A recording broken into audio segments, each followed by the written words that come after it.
mga pogi. Lakad ka.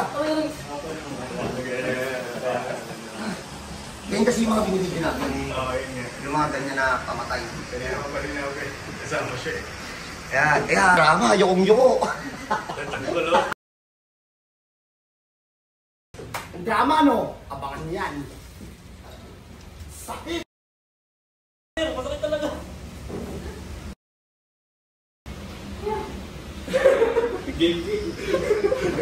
Patawa-tawa ka. Masakit na baka muna dyan. Yari ka mamala. Good evening sa lahat. Dito tayo kay Idol. Paano ka? Hindi ko alam sir, baka nung naglipat kami. Kasi kakalipat lang namin sa Commonwealth eh. Galing kami Montalban. Yan, nagbuhat kami nung... So, ano nangyari? Malalaking gamit ba binuhat mo? Malalaki din sir eh. Mga rep, TV. Siyempre kompleto, sopa pa. Hindi, matagal na yan. Pero matagal, naramdaman ko na to nun sir na... Akala ko nga, nagpa-check up ako, UTI. Nawala naman yung UTI. Tapos ngayon... So hindi to first time na nangyari? Dito siya, nangyari na dati to pero bumabalik lang. Tapos parang gumagaling lang siya. Ito yung pinakamalalang version? O mayroon pang mas malala dyan? Ito yung malala sir. Napa-check up na to? Napa-check up ko na to sir. Tapos binigyan... Anong sabi? Ano, muscle daw. Tapos inano kami ng muscle na relaxant. Alos 2 weeks yun. Tapos sabi pag hindi daw pag hindi pa daw gumaling sa gamot, MRI na daw ako. Sabi ko dito. Ito talaga yung ko, sabi ko dito na kasi nakikita ko yung mga inaano nyo eh. Tapos, doon naman sa ospital na pinuntahan mo, gamot-gamot lang? Sa Diliman? Oo. Gamot-gamot lang. Gamot lang talaga sir. Kailan to yung unang nangyari to sa'yo? Yung na-trigger na? Yung first time? Matagal na yun sir, taon na yun eh. Oo nga, kailan nga? Hindi ko na maalala sir, basta matagal na talaga. May 5 years na? Wala naman. Kasi di ba sabi mo sir may lumang pilay? I-check ko pa. Sabi ko baka may lumang pilay. Pero ano ko na yun dati eh. Kailan yung unang-unang nangyari yan? Hindi ko na maalala. Pero hindi pa siya lagpas 5 taon? Hindi naman siguro. Walang niya ka? Hindi ako sigurado sir eh, kung meron eh. Pero yung first time mo na paano yun? Hindi siya yung masakit na masakit sir, kasi akala... Parang UTI pang... UTI, di ko alam kung UTI yun. Kasi pag na UTI, gumagaling eh. Gumagaling sa ano eh. Tapos nawawala na, gano'n. Ito talaga. Matindi na. Naramdaman ko na talaga, hindi ito UTI eh. Galing no? Wala tayong nakuha matinong sagot. Walang check-up, walang medical record na dala, kahit na ano, x-ray, MRI, wala po silang dala, kahit na ano. So pwede nyo rin gawin yan. Kayang-kaya natin yan. Hindi nyo na kailangan ng x-ray sa MRI. Ganun po kapag totoong manghihilot. Hindi na kailangan ng mga ganun bagay. Tapos, hindi naglalangis. Malagkit yun sa kamay. Okay na! Tanggal ng t-shirt. Daway. Hindi ka pa nung mga unang atake, hindi ka nagpahilot? Nagpahilot. Pahilot ako, nagpatawas pa ako sir. Ano sabi sa tawas? Kanto. Pang kilikili daw kasi yun. Dami daw yung kanto. O yung pinahilot mo, hindi rin nawala. Hindi. Rin. Sabi nga daw, kung giginawa daw ko, hindi ako guminawa eh. Mahimik na lang din ako. Kasi nakakaya naman, baka nabigin. Sumala ugali nito. Hindi baka mamaya maano rin siya. Isim yung ano. Anong trabaho niya? Booby trader.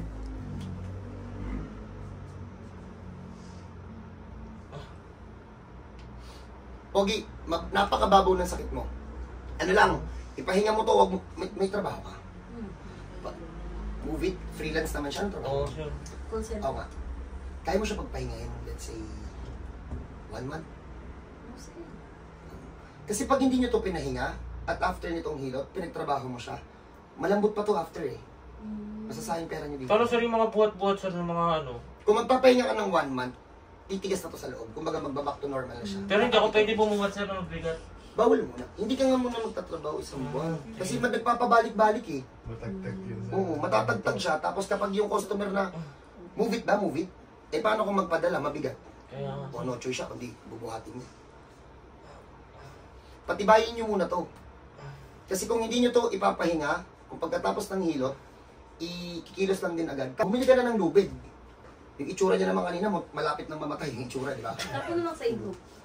Pag hindi nyo ito pinahinga, hindi ako nagbibiro pag hindi nyo siya pinahinga, bigyan nyo na lang siya ng lubid. Kasi yung itsura yung ganung sakit, nakakapag-isip yung mga tao na magpakamatay pag ganun nakakirot. Oo sir. Idol, bababa ka ng konti.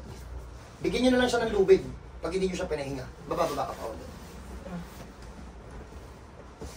Isipin mo yung itsura niya kanina, putlang-putla na oh. Idol, taas na kamay.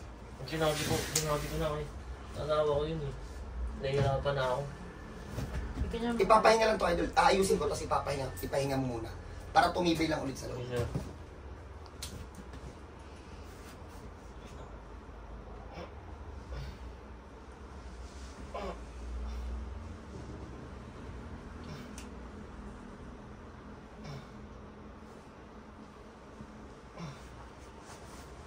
Umupahin bahay. Kasi pag ito nabinat, nakaka-paralyze to. Sige, okay lang po ako. Saka yung pahinga naman na nare-request ko sa inyo, hindi ko naman yung pagkakakitaan. Para sa kanya naman yun.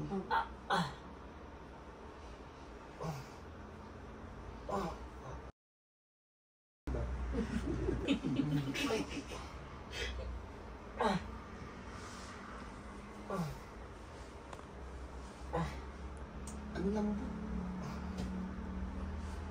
Pumasok lahat.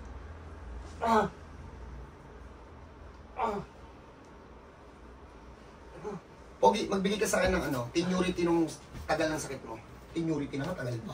Sorry, redundant. Yung tenurity ng sakit mo, mga ilang taon na, ikaw na bahala magsabi. Sa tansya mo, sa tingin mo. Yung sakit ko, sir? Yung first time na inatake to. Bahala ka na, ikaw, tumansya ka lang kasi hindi ako pwedeng maglagay ng ano eh. Siguro, sir, mga 3 years. Malambot naman, sir, yung likod mo, sir. O matigas, kanina ka pa nakauwi. MB.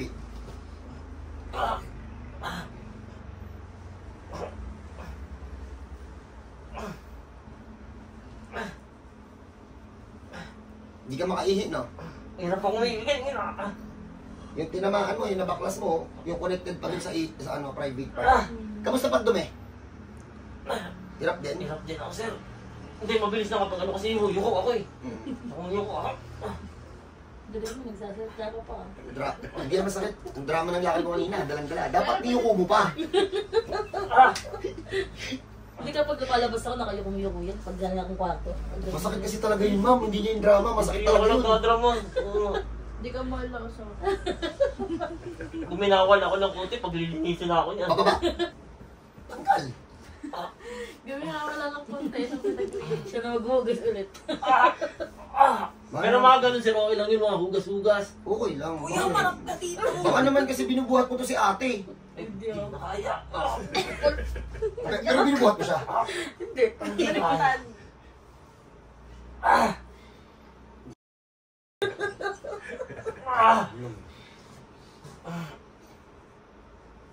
Mababawi sa kanya. Baka magulat kayo, mabilis lang namin tatapusin to. Matagal na yung pilay niya, pero mababaw kaya madali pang ibaon.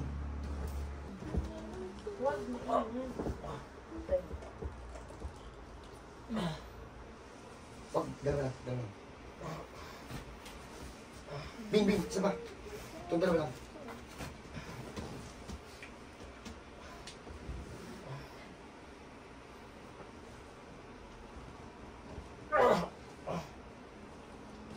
Nasa kanya yun.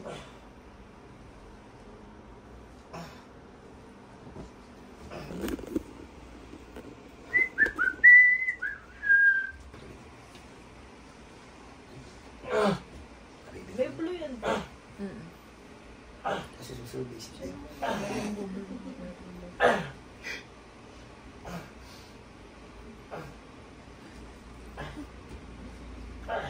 Madali lang to eh.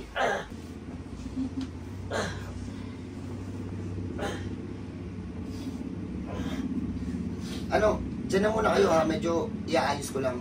Basic lang to kasi. So paano? Sa mga naghahanap po sa akin, nasa Antipolo City po. So paano? God bless po sa lahat, nasa Antipolo po kami. Masakit no? Wala, sir. Baba ka ng konti, Shi. Hanggang hanggang dito sa binte. Wala masakit. Wala, sir. Shi, hanggang sa binti, Shi. Tamo, pantay na yung sakit. Wala na nakaipit eh. Wala. Wala na, sir. Ang problema, tingnan mo, akala mo wala na, no? Alam mo yung Cobra Post? Hindi, sir. Ano ba yun? Yung nakaganos pa. Nanonood. Di na Shi, pakita mo. Ito na, ito na. Kung nanonood, sabi ko nanonood. Try mo, tamo, may tutusok dito sa point na to. Pero possible hindi na dito umabot. Ganito lang, boss. Dito ka na. Dapat na sir, dito sa baba. Diyan kami nasasaktan eh. Sabi na Ulit nanonood ka daw, ba? di alam niya Cobra Post. Ala! Stop yan. Ay, baka ba nanonood? Didikit ko yan. Di mo siya. Labas, isrit mo Sagad mo, kami sagad mo. biglaan. May masakit wala? Ganito sa nakaganito Oo. ako. Wala naman, kumikirot. Oo. Wala kasi. Wala. Dadayain siya yan. Kaya niya hindi pinansin. Nakaganon yung posisyon sa loob, oh. Di ba? Group of spine. Diyan ka lang idol. Di ba? Group of spine. Ang posisyon, kung ito yung isang buto, di ba dapat magkakadikit? Yung sa kanya kasi umangat ng ganon. Pag nakawala yung ugat, nakapasok na, wala na, hindi niya na mararamdaman. Ang problema, kapag itong part na to, dumiin ulit. Pag dumiin ulit ng ganon, pag gusto pumasok, doon na siya naiipit. Anong kulit ng pigilan nito? Kaya hindi niya ito naramdaman ng ilang taon eh. Ayun o, ayun o, ayun o. Masakit, sir. Ayun o, nandun pa sa... Wala na, naka-fix na kasi yung ugat. Hindi mo na siya mararamdaman. Ang problema, yung buto hindi naka-fix. Ayun o, naramdaman mo kapag didian ko. Oo, sir. Ayun o. Umaabot sa binte kapag ginaganyan ko. Hindi naman, sir. Ugat yan, nasa loob ng buto eh, no? Maabot sa binte, hindi. Hindi, sir. Wala na, sarado. Ganyan na.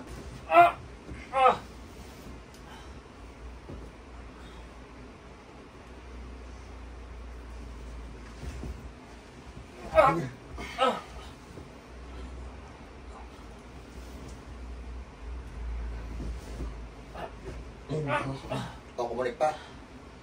O, nawala din. Pero, O, tama, o. Kumulik sa paa, hindi. Hindi na. O, balik mo kasi. Saan ka trabaho? Ba't parang iba yung hawak mo? Ayun. Sarap. Oo, kanina pa. Kanina pa ka pumapasok, pinapalagan mo lang kami. cellphone ko, ganyan Wala. na. Idol, huwag mo ipigil ka tayo. Kahit mo magkakao, singilan ako ng tubig niyan. Ay, paino. 15. Grabe. Ano di ate, shit. Oo, tingnan mo natin ito si Idol. Pasensya na kayo. Unahan ko na kayo, makakalakad doon ng normal. May tira kasi gawa ng lumang pilay. Yung sinabi niya 3 years, hindi pa accurate. May mas more than pa doon. Kasi yung mga 3 years na pilay nyo yan, dali nyo yan dito, 1 shot yan. Hindi naman 1 shot. Malaki yung chances sa 1 shot. Pero kapag mga 5 years pataas, session na kayo. Kaya sinasabi ko sa inyo, kung meron kayong nararamdaman sa likod, kahit hindi man po sa akin, maghanap kayo ng totoong manghihilot. Yung hindi nangihingi ng x-ray, yun yung mga totoong manghihilot. Hanapin nyo sila, mapapagaling kayo ng mga yun. Hindi lang naman ako yung manghihilot dito eh. Pero, so paano, gano'n na lang ha. Uulitin ko po, hanapin nyo po yung mga manghihilot na totoo. Ha? Para maayos po kayo, ha? So paano, shout out sa mga totoong manghihilot po sa mga healer sa Pilipinas, ha? Pag hindi nyo kayo, huwag nyo singilin yung takot. Paano, God bless po sa lahat, kita tayo, Antipolo City. Pwede na ako tumayo, sir. Okay, game na. Session na, napagod ako dito sa loko-lokon to. So, game pogi, sanayin mo yung sarili mo, ganito ha. Pag-gilid, upo kayo.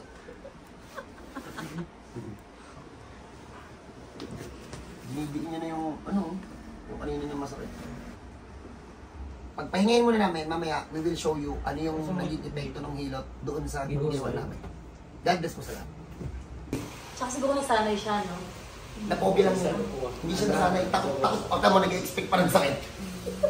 Okay. So first of all, alam ba yung parents ito? Nandito? Sa parents mo nito, congrats. So pangalawa, kailan po na ba baby ko? So yun na lang, sa lahat ng nag-aabang ng mga kaibigan, kapamilya nito ni Sir, congrats po. Pangalawa, sa mga hindi nahuhuli ni ma'am na baka meron. Tingnan mo, ang kulit na ito eh, oh. Tamo, takot pa siya. Dumating siya sa amin na halos wala siyang okay na posisyon. Ultimong pangtayo sa upuan, hirap. Oh. Idol, ganito ka. May phobia pa siya eh. Oh, idol, tayo. Tayo. Upo. Tayo ulit. Upo. Wala masakit. Yung pa ako lang, nalay. Ngalay lang. Sakit. Wala na. Ano tayo yung phobia niya? Ano na? Halata? Iniingatan niya yung pag-ano. Oo. Ikaw, tingagawa ka lang kamay yung nakatawag pa din. Oh, relax. Next naman. Idol, tayo. Lakad papunta doon, tas pala. Hindi ako pa tumigil yung dali. Parang nakano ko sa pako eh. Wala kasi bigla yung sakit eh. Isa pa. Idol, balik pa isa. Uy. Yung takot niya nandyan pa eh, oh. Hindi pa, yung utak niya kasi, ang alam, dapat magdidip, may... Pero may mga ganito na yung case, sir, na parang may phobia rin sa ganito. Marami. Oo, kuya. Ayun, natamo, umiyak ng konti. Pero siya rin mismo nagsasabi, wala Okay ko na, sa- okay na, kuya. Idol, dito ka. Takot to.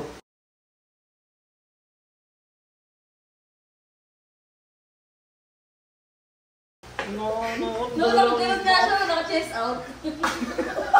Hindi naman ganyan yung maglakad eh. Uy, ano ba ka? Hindi, wala yan. 3 days lang yan, ilakad-lakad niya lang yan. So, paano?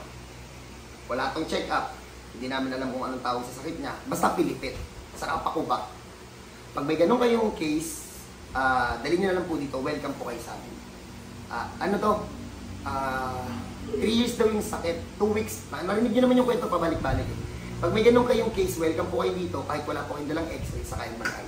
So, paano? God bless po sa lahat. Kapag manghihilot po, hindi po nangihingi ng MRI sa x-ray.